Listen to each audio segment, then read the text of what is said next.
Presiden Joko Widodo dan pemerintah mengakui telah terjadi banyak pelanggaran hak asasi manusia berat di Indonesia.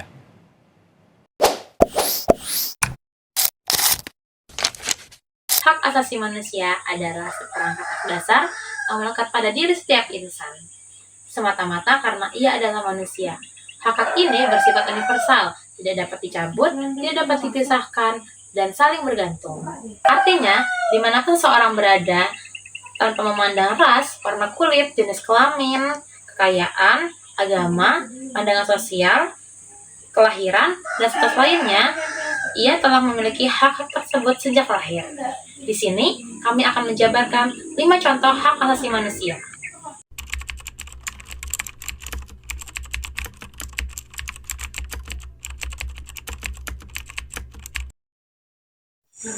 Hak untuk hidup. Setiap manusia memiliki hak yang paling dasar, yaitu hak untuk hidup. Hak ini melekat pada diri sendiri setiap orang, tanpa memandang suku, agama, ras, ataupun status sosial. Hak untuk hidup berarti setiap orang berhak mempertahankan kehidupannya, bebas dari ancaman, penyiksaan, serta pembunuhan. Lebih dari itu, hak untuk hidup juga mencakup kehidupan yang layak, memiliki makanan, air bersih, tempat tinggal, kesehatan, dan lingkungan yang aman. Negara memiliki tanggung jawab besar untuk melindungi serta memenuhi hak ini bagi seluruh warga negaranya. Sebab, setiap pelanggaran terhadap hak untuk hidup adalah bentuk nyata dari pengingkaran terhadap kemanusiaan. Menjaga hak untuk hidup berarti menjaga martabat manusia. Ketika hak ini dihormati, maka keadilan dan perdamaian akan tumbuh. Namun, ketika hak ini dilanggar, peradaban manusia akan runtuh. Dasar hukum hak untuk hidup di Indonesia tertuang dalam Undang-Undang Dasar 1945 Pasal 28A yang berbunyi, setiap orang berhak untuk hidup serta berhak mempertahankan hidup dan kehidupannya. Dan dalam Deklarasi Universal Hak Asasi Manusia 1948 Pasal 3 yang berbunyi, setiap orang berhak atas kehidupan, kebebasan, dan keselamatan pribadinya. Karena setiap nyawa itu berharga dan menghormati hak untuk hidup, berarti menghormati kemanusiaan itu sendiri.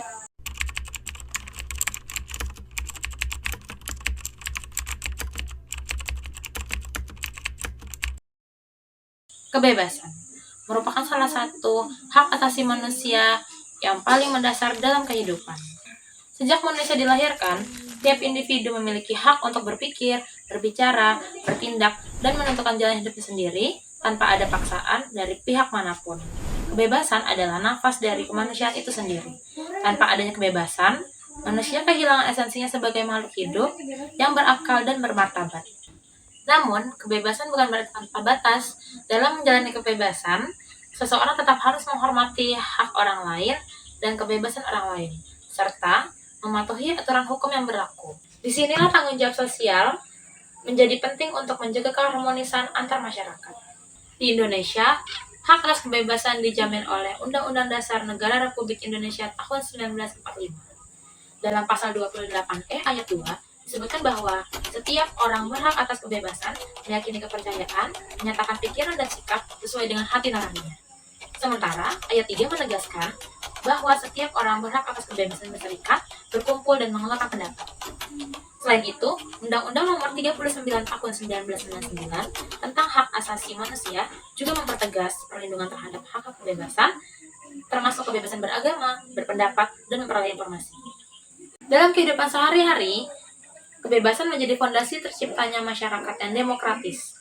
Kita bebas memilih keyakinan, mengekspresikan pendapat, serta berpartisipasi dalam pemerintah. Namun, kebebasan juga harus digunakan secara bijak, bertanggung jawab, dan tidak melanggar hak orang lain. Maka, sebagai warga negara, kita dituntut untuk tidak hanya menikmati kebebasan, tetapi menjaga dan menghargai kebebasan bersama. Karena pada akhirnya, kebebasan sejati bukanlah ketika kita bisa melakukan apapun yang kita mau, melainkan ketika kita dapat hidup berdampingan dalam kedamaian, keadilan, serta saling menghormati.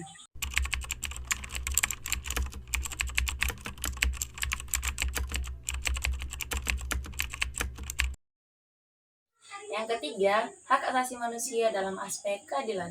Keadilan dalam konteks HAM berarti memberikan perlakuan yang sama kepada setiap orang tanpa adanya diskriminasi, serta menjamin hak untuk mendapatkan keadilan melalui hukum dan peradilan yang adil. Apa aja sih yang ada di HAM dalam aspek keadilan?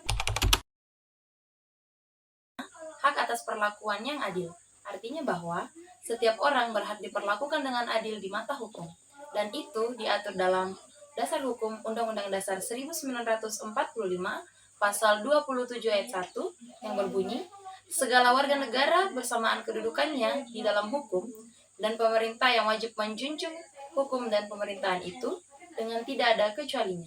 Kemudian yang kedua, dalam Undang-Undang Nomor 39 Tahun 1999 Pasal yang ke-17, setiap orang tanpa diskriminasi berhak untuk memperoleh keadilan dengan mengajukan permohonan, pengaduan, dan gugatan, baik dalam perkara pidana, perdata, maupun di dalam bagian administrasi. Hak atas kepastian dan perlindungan hukum. Di bagian ini menjelaskan bahwa hak ini menjamin bahwa setiap warga negara memiliki perlindungan hukum yang sama dan tidak boleh diadili secara sewenang-wenangnya. Dasar hukum yang menjamin hak ini yaitu dalam Undang-Undang Dasar 1945 Pasal 28D ayat yang pertama yang berbunyi, setiap orang berhak atas pengakuan, jaminan, perlindungan, dan kepastian hukum yang adil serta perlakuan yang sama di hadapan hukum. Hak atas peradilan yang jujur dan tidak memihak. Setiap orang berhak diadili oleh hakim yang bebas dan tidak memihak, serta dalam waktu yang wajar. Nah, teman-teman, nilai dan tujuan keadilan dalam hak asasi manusia di bagian keadilan itu apa sih? Nah, nilai yang terkandung dalam hak asasi manusia tentang keadilan itu, yang pertama itu ada kesetaraan atau equality, kemudian itu ada non-diskriminasi, yang artinya bahwa tidak ada perlakuan berbeda kepada warga Indonesia di mata hukum maupun di mata negara, dan kemudian transparansi hukum, yang artinya bahwa proses hukum harus terbuka dan tidak tersembunyi. Kemudian yang terakhir adalah keadilan restoratif, pemulihan hubungan sosial, dan bukan hanya hukuman.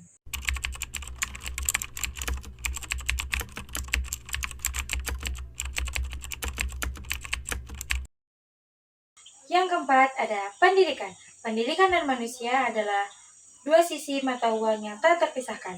Keduanya saling menguatkan, menghasilkan kesadaran dan karakter yang menghargai sesama. Yang pertama yaitu ada pendidikan sebagai hak fundamental.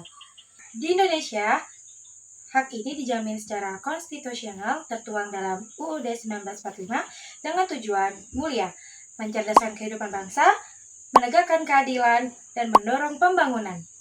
Pendidikan bukan hanya tentang mendapatkan ijazah, ia adalah sarana vital bagi setiap individu untuk memahami dan mewujudkan hak-hak yang lainnya, dan memampukan mereka berpartisipasi penuh dengan masyarakat. Yang kedua, pendidikan HAM tentang pembentukan karakter. Namun tidak cukup dengan mendapatkan hak atas pendidikan, kita juga wajib mendapatkan pendidikan tentang HAM. Inilah bagian yang membentuk karakter. Pendidikan HAM mengajarkan kita tentang kesadaran kritis, tidak hanya dengan sadar akan hak yang kita miliki, tetapi juga menyadari tanggung jawab kita terhadap hak dan martabat orang lain. Ia mengubah kita dari individu yang menurut menjadi warga negara yang bertanggung jawab. Kurikulum kita haruslah menjadi cermin dari nilai-nilai ini. Materi tentang keadilan, kesetaraan, dan penghormatan harus terintegritas, bukan sekadar teori, melainkan praktik hidup sehari-hari. Pendekatan pembelajaran pun harus bertahap dan menyenangkan, melibatkan diskusi, simulasi, dan bahkan permainan, agar pesan tentang kemanusiaan ini dapat meresap sempurna bahkan sejak usia dini. Yang ketiga, menciptakan masyarakat yang harmonis. Lalu, apa manfaat tertinggi dari dualitas pendidikan HAM ini? Manfaatnya adalah terwujudnya masyarakat yang seutuhnya manusiawi. Pendidikan HAM meningkatkan kesadaran peserta didik terhadap hak-hak dasar yang melekat pada diri mereka dan orang lain. Ia mendorong keadilan sosial, menolak segala bentuk diskriminasi, intoleransi, dan ketidakadilan yang merusak tenunan sosial kita. Pada akhirnya, pendidikan tentang hak asasi manusia adalah investasi terbesar dalam pembangunan karakter.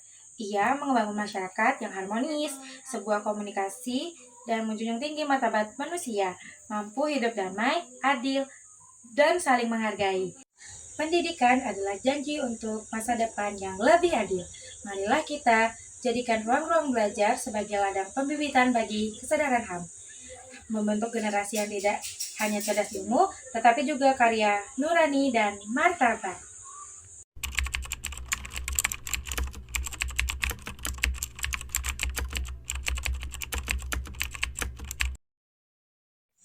Setiap individu yang lahir di dunia ini memiliki satu hak fundamental yang tak terbantahkan, yaitu hak untuk merasa aman dan mendapatkan perlindungan. Apa sih hak keamanan dan perlindungan itu? Hak ini adalah fondasi dari harkat dan martabat kemanusiaan. Keamanan berarti jaminan untuk hidup damai, terbebas dari ancaman fisik, kekerasan, penyiksaan, dan yang lainnya. Sementara perlindungan adalah komitmen negara untuk bertindak sebagai perisai. Perlindungan berarti hukum yang akan membela kita, memastikan hak-hak kita tidak dilanggar, dan memberikan pemulihan atau keadilan ketika pelanggaran itu terjadi. Cakupan perlindungan ini tidak sempit. Ia merangkul pada aspek kehidupan kita. Yang pertama, ada perlindungan fisik dan jiwa. Ini adalah inti yang menjamin bahwa tubuh dan pikiran kita bebas dari kekerasan dan perlakuan yang merendahkan martabat. Kedua, perlindungan di hadapan hukum. Kita semua setara, setiap orang berhak atas proses hukum yang adil, diakui sebagai subjek hukum, dan mendapatkan jaminan kepastian hukum. Dan yang ketiga, ada perlindungan kelompok rentan. Masyarakat yang beradab memberikan perhatian ekstra pada mereka yang paling mudah menjadi korban. Contohnya seperti anak-anak, perempuan, dan penyandang disabilitas. Dan yang terakhir, ada perlindungan di era digital. Bahkan di dunia maya, kita berhak atas keamanan. Undang-undang perlindungan data pribadi menjamin kita memiliki kendali atas informasi pribadi kita, melindungi kita dari penyalahgunaan dan eksploitasi di ruang digital. Lalu, apa peran negara? Tanggung jawab negara terbagi menjadi 3 tingkatan, yaitu yang pertama ada menghormati, yang kedua ada melindungi, yang ketiga ada memenuhi. Yang satu, menghormati. Menghormati berarti negara harus menahan diri, aparat tidak boleh menjadi pelaku kekerasan atau pengekang kebebasan warganya. Yang kedua, ada melindungi. Melindungi berarti negara harus bertindak dengan menetapkan hukum yang kuat dan menyediakan kepolisian serta sistem peradilan. Negara mencegah pihak ketiga seperti kriminal atau kelompok lain. Dan yang terakhir ada memenuhi. Memenuhi berarti negara harus menyediakan jalan keluar. Ketika pelanggaran terjadi, negara wajib memastikan adanya akses keadilan, memberikan bantuan hukum dan menyediakan pemulihan, rehabilitasi, bahkan kompensasi bagi korban. Hak keamanan dan perlindungan adalah fondasi bagi terciptanya masyarakat yang adil dan beradab. Ini adalah cerminan dari kemanusiaan kita. Dengan menjamin hak ini, kita tidak hanya melindungi individu, tetapi juga menjaga stabilitas, martabat, dan masa depan bangsa. Ini adalah hak kita, ini adalah janji negara, dan ini adalah tugas kita bersama untuk menjaga. Jaminan ini bukanlah basa-basi politik. Ia tertulis jelas dalam konstitusi kita, sebagaimana diatur dalam pasal 28G ayat 1 Undang-Undang Dasar 1945, ditegaskan bahwa setiap orang berhak atas perlindungan diri sendiri, keluarga, kehormatan, martabat, dan harta benda, serta berhak atas rasa aman dan perlindungan dari ancaman ketakutan. Ini adalah dasar bagi negara untuk bergerak, serta berhak atas rasa aman dan perlindungan dari ancaman ketakutan. Ini adalah dasar bagi negara untuk bergerak.